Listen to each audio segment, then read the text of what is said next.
Pihak Dodi Sederajat hina fisik Ketua Komnas Perlindungan Anak, Aris Merdeka Sirait tegas beri tanggapan. Kuasa hukum Dodi Sederajat Jamaluddin meminta Ketua Komnas Perlindungan Anak, Aris Merdeka Sirait diganti. Pernyataan kuasa hukum Dodi Sederajat membuat publik heboh dengan penilaiannya pada tampang Aris Merdeka Sirait.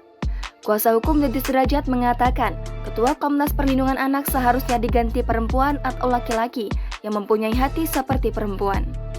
Ketua Komnas Perlindungan Anak, Aris Merdeka Sirait memberikan tanggapan menohok atas apa yang sudah disampaikan Jamaluddin. Menurut Aris, penilaian Jamaluddin tentang dirinya sebagai Ketua Komnas Perlindungan Anak adalah salah. Selain itu, Aris Merdeka Sirait juga menanggapi pernyataan pihak Dodi Sederajat yang menyoroti fisik dan penampilannya.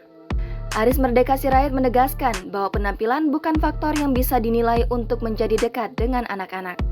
Selama 30 tahun mengurus anak-anak di Indonesia, Aris mengaku tidak pernah kasar kepada anak-anak. Aris Merdeka Sirait mengaku akan tetap memberikan perlindungan pada Galaski Andriansyah hingga keputusan hak perwalian dari pengadilan keluar.